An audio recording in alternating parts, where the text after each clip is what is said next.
विद्यार्थी मित्रों, બેંકના મુખ્ય કાર્યો આપણે ભણી ગયા। હવે ગૌણ કાર્યો ભણવાના છે। બહુ સરળ અને બહુ ટૂંકા બે જ છે। ગ્રાહકોના એજન્ટ તરીકે તથા ઉપયોગી સેવાઓ પૂરી પાડવાનું કાર્ય। ફરી એકવાર, ગૌણ કાર્યો પૂછે તો બે છે।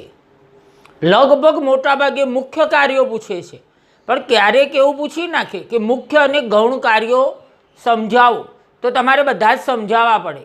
પણ એટલો મોટો પ્રશ્ન પૂછાય ત્યારે તમે એટલી વાત ચોક્કસ યાદ રાખશો કે ટૂંકાણમાં લખવાનું છે, લોંગ લખવાનું નથી। અગત્યનું જે હોય 4-5 લખ્યા હોય એમાંથી 3 જે અગત્યના હોય તે લખી નાખવાના હોય, તમને જે યાદ રહ્યા હોય એ અગત્યના હોય। હવે જો ગ્રાહકોના એજન્ટ તરીકે તથા ઉપયોગી સેવાઓ પૂરી પાડવાનું કાર્ય, અને બીજું છે બદલાતા સમય સાથે આધુનિક સેવાઓ પૂરી પાડવાનું કાર્ય। બંને એકદમ સરળ અને સહેલા છે, સમજશો તો જાતે જ લખી શકશો। પહેલું આપણે ઉપયોગી સેવાઓ પૂરી પાડવાનું કહ્યું છે, એટલે એવું લખીએ કે બેંક તેના ગ્રાહકોને વિવિધ ઉપયોગી સેવાઓ પૂરી પાડે છે। તમે જોડેની જોડે લખશો, પ્રશ્ન લખી દો, વેપારી બેંકના ગૌણ કાર્યો સમજાવો। વેપારી બેંકના ગૌણ કાર્યો સમજાવો। ચલો એની અંદર 1 નંબર આપીને લખો, ગ્રાહકોના એજન્ટ તરીકે તથા ઉપયોગી સેવાઓ પૂરી પાડવાનું કાર્ય।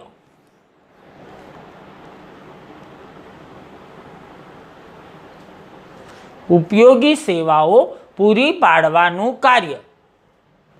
હવે જુઓ, એમાં પહેલું આપણે આવું લખીશું, બેંક તેના ગ્રાહકોને વિવિધ ઉપયોગી સેવાઓ પૂરી પાડે છે।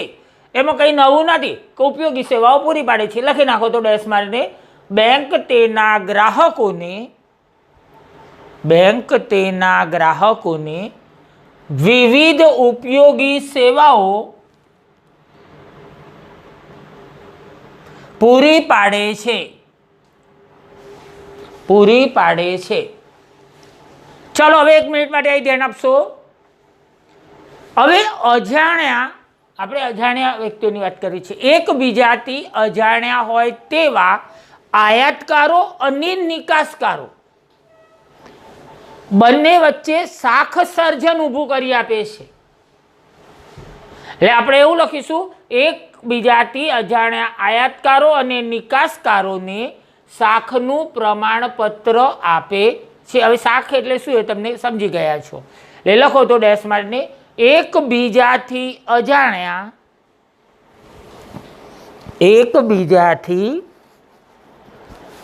અજાણ્યા આયાતકારો અને નિકાસકારોને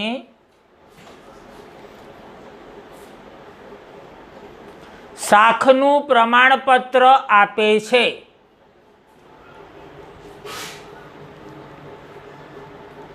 શાખનું પ્રમાણપત્ર આપે છે। હવે જુઓ, કેટલીક આર્થિક પ્રવૃત્તિઓ જે ચાલી રહી હોય એની અંદર બોયધરી આપશે। આર્થિક પ્રવૃત્તિ કરવી હોય, ધારો કે ધંધાની લોન લેવી છે, તો આવી જે બાબતો છે એમાં બોયધરી આપવાનું કામ કરે છે। એટલે આર્થિક પ્રવૃત્તિઓમાં બોયધરી આપે છે, લખો તો ડેશ મારીને, બહુ ઝડપથી લખો, નોર્મલ પ્રશ્ન છે। આર્થિક પ્રવૃત્તિઓમાં બોયધરી આપે છે। તમારે એસપીમાં બોયધરી વિશે વધારે ભણવાનું આવશે, બોયધરી દલાલો ને બધું। હવે જુઓ, કરવેરાઓ ભરવા, ઇન્કમ ટેક્સ જેને કહીએ છીએ, એ કરવેરાનું જે ચલણ ભરવાનું હોય એની સુવિધા પણ બેંક આપે છે। એટલે એ પણ લખો, કરવેરાના ચલણો ભરવાની સુવિધા આપે છે। કરવેરાના ચલણો ભરવાની સુવિધા આપે છે।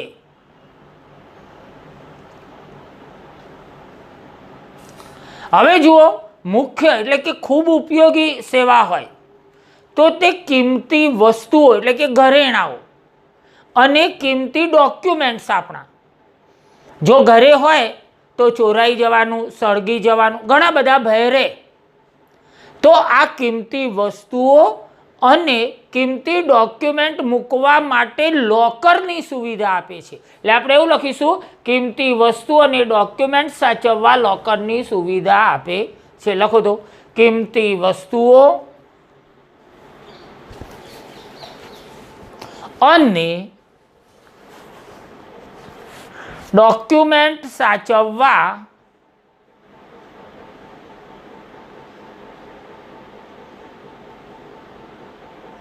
લોકરની સુવિધા આપે છે. લોકરની સુવિધા આપે છે. ચલો, એમાંથી 3 યાદ રહે તો ઘણું છે. અને લોકરવાળું ખાસ છે એ પણ યાદ રાખજો, કરવેરા પણ. ચલો, હવે 2 નંબર આપો. બીજું ગૌણ કાર્ય, બીજું અને છેલ્લું. લખો, બદલાતા સમય સાથે આધુનિક સેવાઓ પૂરી પાડવાનું કાર્ય. બદલાતા સમય સાથે આધુનિક સેવાઓ પૂરી પાડવાનું કાર્ય.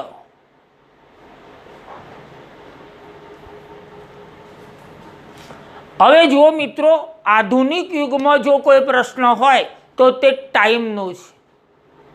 કોઈની પાસે સમય જ નથી, ફાસ્ટ યુગ.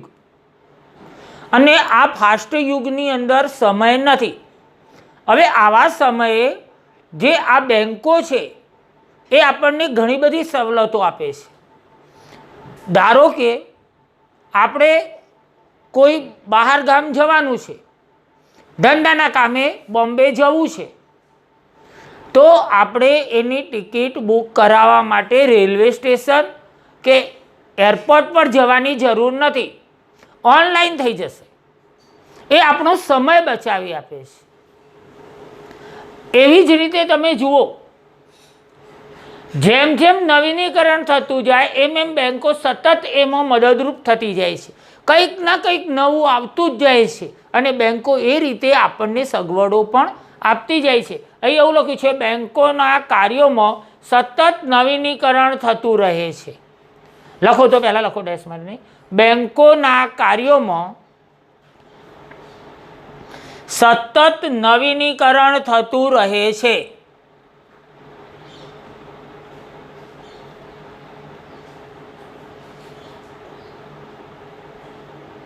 હવે જો આજે કેવી સુવિધાઓ બેંક આપે છે, તો ચેક કે ચલણ વાપર્યા વગર મિનિટોમાં એટલે થોડીક જ સમયમાં નાણાંની ઇલેક્ટ્રોનિક ટ્રાન્સફર માટે નિફ્ટ અને આરટીજીએસ સુવિધાઓ ઉપલબ્ધ છે. તરત જ આમ મિનિટોમાં થઈ જાય. તમે મોબાઈલો દ્વારા પણ ટ્રાન્સફર કરી શકો. લઈ લખો તો, આજે ચલણ, હું તમને આ 2 નીચે સમજાવું છું, પછી ફૂલ નેમ એના સમજાવું છું. લખો, આજે પહેલાં લખો, આજે ચલણ કે ચેક વાપર્યા વગર, આજે ચલણ કે ચેક વાપર્યા વગર મિનિટોમાં નાણાંની ઇલેક્ટ્રોનિક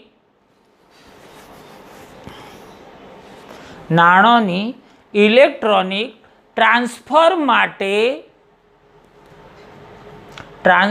માટે NEFT કેપિટલ અક્ષરો લખવાના છે અને અંડરલાઇન પણ કરો. NEFT અને RTGS એ પણ કેપિટલ લખવાના છે. RTGS સુવિધાઓ ઉપલબ્ધ છે. આ બંને શબ્દો નીચે આપેલા છે, ફૂલ નેમ પછી આપણે લઈએ છીએ, પરીક્ષામાં પૂછાય છે માટે.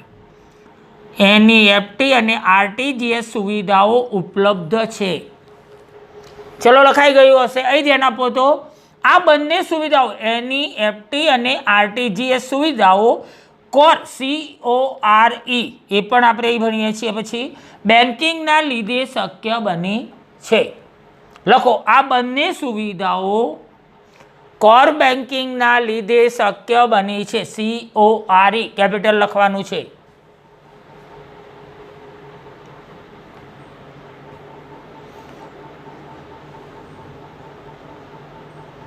હવે જુઓ, ઇન્ટરનેટના માધ્યમથી આપણા ખાતાની, બેંકમાં જે આપણું ખાતું હોય એની માહિતી આપણે આપણા કોમ્પ્યુટર કે મોબાઈલ પર પણ મેળવી શકીએ છીએ. એટલે આજે કોઈને જવાનો સમય જ નથી, એટલે શું થાય, ઓનલાઈન માહિતી મેળવી લેશે. મારા ખાતામાં કેટલા પૈસા છે, કપાયા તો કે શાના કપાયા, એ બધું જ. એટલે જુઓ, ઇન્ટરનેટ બેન્કિંગ દ્વારા ગ્રાહક પોતાની વિગતો કોમ્પ્યુટર કે મોબાઈલ ફોન પર મેળવી શકે છે. લખો તો, ઇન્ટરનેટ બેન્કિંગ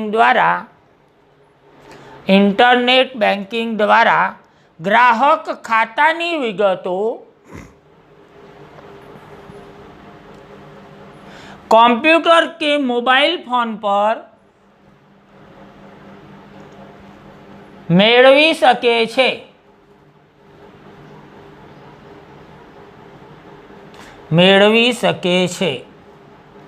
હવે એટલી જ અગત્યની વાત છે, ઓનલાઈન ખરીદી અને ટિકિટો બુક કરાવી શકે છે.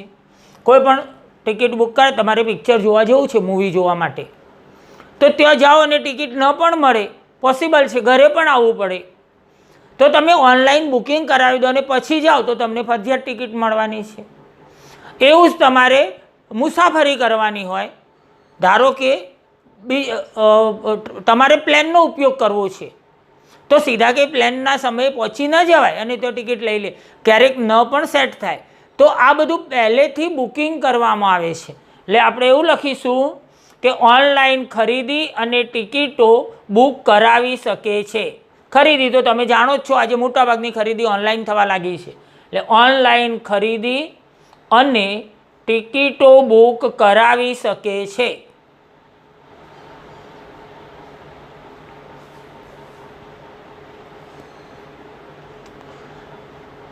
અને છેલ્લે લખો, બેંકો ડીમેટ ખાતાની સગવડો પૂરી પાડે છે. ડીમેટ એટલે શું એ લખ્યું છે અને હું તમને સમજાવું છું. બેંકો ડીમેટ ખાતાની સગવડો પૂરી પાડે છે. શેર અને ડિબેન્ચર માટેની વાત છે. બેંકો ડીમેટ ખાતાની સગવડો પૂરી પાડે છે. અહીં આપણા ગૌણ કાર્યો પતી ગયા, પણ એમાં આવેલા જે ફૂલ નેમ પૂછાય છે તમને પરીક્ષામાં, નિફ્ટ, આરટીજીએસ કે કોર, તો એ તમારે લખવું પડે. એટલે અહીં જુઓ, પહેલાં બરાબર સમજી લો. નિફ્ટ એટલે national electronic transfer, national electronic transfer, એને આપણે નિફ્ટ કહીએ છીએ. RTGS real time gross settlement, ફરીથી RTGS real time gross settlement. Core centralise online real time exchange. ત્રણેય શબ્દો ફરીથી તમે જુઓ.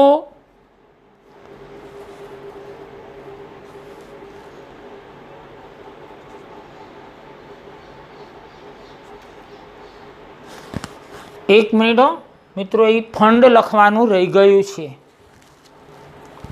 ચલો ને એરો મારીને લખી દઉં, તમે લખી નાખશો FUND. અહીં FUND. ચલો ફરીથી એક મિનિટ. નિફ્ટ એટલે નેશનલ ઇલેક્ટ્રોનિક ફંડ ટ્રાન્સફર, એવું કરવાનું છે. ફરી એકવાર તમે ધ્યાન આપો છો, national electronic fund FUND transfer. ચલો લખો તો હું લખાવું તમને, NEFT.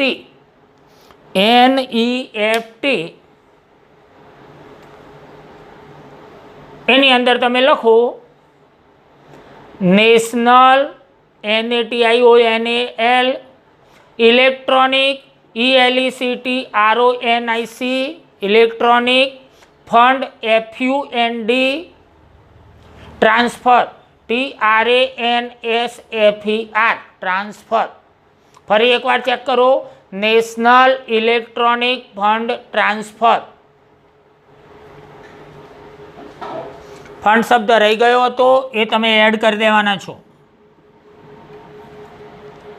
ચલો આરટીજીએસ લખો તો, real time gross settlement. Real REAL TIME, T capital કરવો પડે, ગ્રોસ G કેપિટલ કરવો પડે, GROSS, સેટલમેન્ટનો S કેપિટલ કરો, SETTLEMENT સેટલમેન્ટ.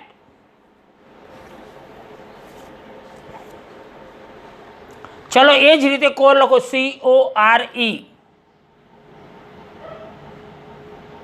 સેન્ટ્રલાઇઝ લખો CENTRALIZED ઓનલાઈન ONLINE પહેલા અક્ષર બધા કેપિટલ કરવાના છે. Real REAL time TIME exchange EXCHANGE exchange. ચલો તમે લખ્યું છે ફરી ચેક કરો. NEFT national electronic fund transfer, RTGS real time gross settlement, CORE centralise online real time exchange. હવે આપણી વાત રહી ડીમેટ ખાતાની. ચલો નાનો પ્રશ્ન તમને પૂછાય, બંનેમાં એસપીમાં સેક્રેટેરિયલ પ્રેક્ટિસમાં પણ પૂછાય અને ઇકોનોમિક્સમાં પણ પૂછાય કે ડીમેટ ખાતું એટલે શું. તો તમે લખો, કેપિટલ અક્ષરો લખો ડીમેટના, DEMAT ખાતું એટલે શું.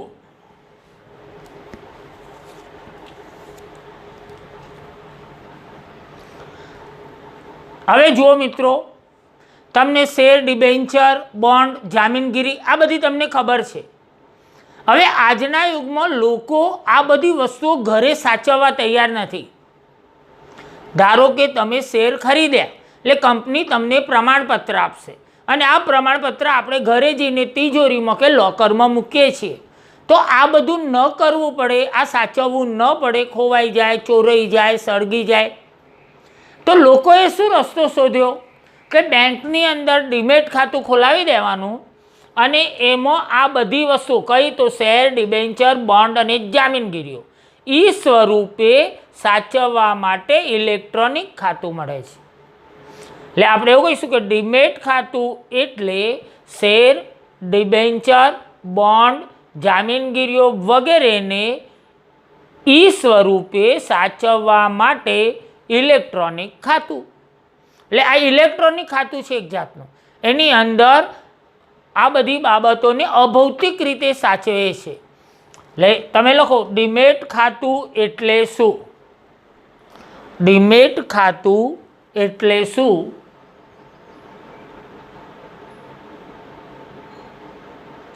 એની અંદર લખો છો ડીમેટ ખાતું એટલે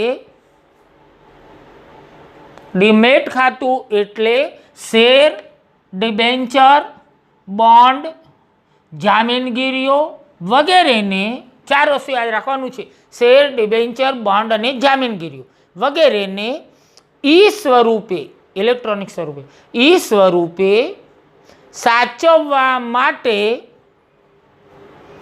ઇલેક્ટ્રોનિક ખાતું. ઇલેક્ટ્રોનિક ખાતું.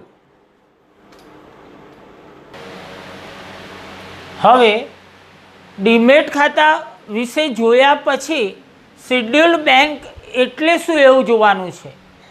અગત્યનું છે. શિડ્યુલ્ડ બેંક એટલે શું? તો રિઝર્વ બેંક ઓફ ઇન્ડિયાના 1934ના, તમારે યાદ રાખવાનું છે, સાલ યાદ રાખવી પડશે. ફરી એકવાર જુઓ, રિઝર્વ બેંક ઓફ ઇન્ડિયાના 1934ના કાયદાની બીજી અનુસૂચિ પ્રમાણે, આ શબ્દ પણ યાદ રાખવો પડશે. આપણે બહુ ડીપમાં જવું નથી, કારણ કે એવું ડીપમાં કશું પૂછાતું નથી, પણ વ્યાખ્યા પૂછાય તો તમારે યાદ રાખવી પડે કે રિઝર્વ બેંક ઓફ ઇન્ડિયાના 1934ના કાયદાની, ક્યારે કાયદો બન્યો? 1934માં. બીજી અનુસૂચિ પ્રમાણે જે બેંકોની સ્થાપના થઈ હોય તેને શિડ્યુલ બેંક કહે છે. ફરી એકવાર જુઓ, બોર્ડ ઉપર તમે જોઈ રહ્યા છો, રિઝર્વ બેંક ઓફ ઇન્ડિયાના 1934ના કાયદાની બીજી અનુસૂચિ પ્રમાણે જે બેંકોની સ્થાપના થઈ હોય તેને શિડ્યુલ બેંક કહેવાય છે. લખો તો શિડ્યુલ બેંક એટલે શું? શિડ્યુલ બેંક એટલે શું? પ્રશ્ન બનાવો.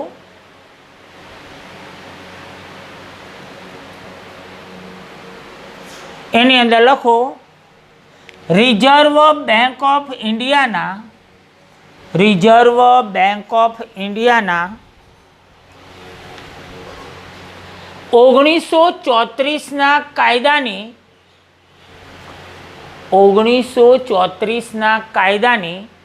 બીજી અનુસૂચિ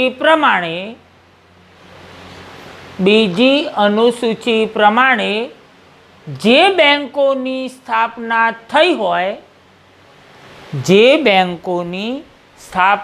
થઈ હોય તેને શિડ્યુલ બેંક કહેવાય છે. એસપીમાં વધારે પૂછાય, તમને એ પૂછાય એના કરતા.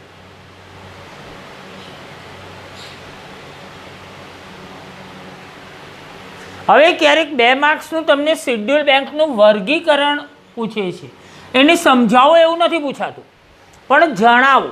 શિડ્યુલ બેંકનું વર્ગીકરણ શું પૂછાય તમને? જણાવો. તમે લખો તો શિડ્યુલ બેંકનું વર્ગીકરણ જણાવો. શિડ્યુલ બેંકનું વર્ગીકરણ જણાવો. હવે જુઓ, શિડ્યુલ બેંકો 2 પ્રકારની હોય. અહીં ધ્યાન આપો છો તમે બોર્ડ ઉપર, પછી તમે લખો.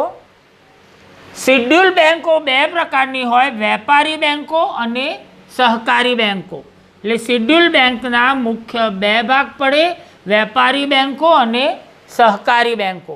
હવે આપણે જે વેપારી બેંકો વિશે શીખ્યા છીએ એના પાછા 4 પ્રકારો પડે છે. જાહેર ક્ષેત્રની વેપારી બેંકો, ખાનગી ક્ષેત્રની યાદ રાખો, જાહેર ક્ષેત્રની, ખાનગી ક્ષેત્રની. એટલે પહેલું લખી દેવાનું, જાહેર ક્ષેત્રની વેપારી બેંકો, ખાનગી ક્ષેત્રની વેપારી બેંકો, ભારતમાં કામ કરતી વિદેશી બેંકો અને પ્રાદેશિક ગ્રામીણ બેંકો. 4 પ્રકારો છે. ફરી એકવાર, જાહેર ક્ષેત્રની વેપારી બેંકો, ખાનગી ક્ષેત્રની વેપારી બેંકો, ભારતમાં કામ કરતી વિદેશી બેંકો અને પ્રાદેશિક ગ્રામીણ બેંકો. ચલો બનાવી દો છો તમે, વર્ગીકરણ બનાવી દો છો. આટલું લખો એટલે 2 માર્ક્સ મળે તમને. શિડ્યુલ બેંક એવું વચ્ચે લખો.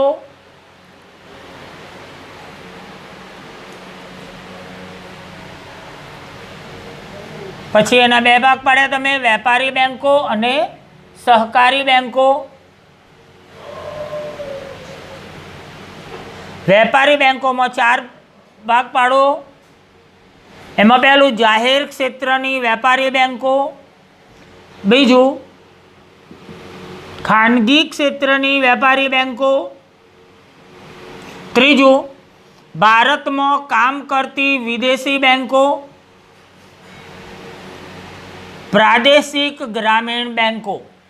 પ્રાદેશિક ગ્રામીણ બેંકો. વિદ્યાર્થી મિત્રો, આપણે શરૂઆતમાં જ્યારે બેંકોના 2 પ્રકાર પાડ્યા, એવું કહ્યું હતું બેંકોનું વર્ગીકરણ એટલે કે બેંકોના પ્રકારો. અને આ બેંકોના જે પ્રકારો હતા એમાં પહેલું વેપારી બેંક એટલે વાણિજ્ય બેંક એવું કહ્યું હતું, અને બીજું મધ્યસ્થ બેંક કહી હતી.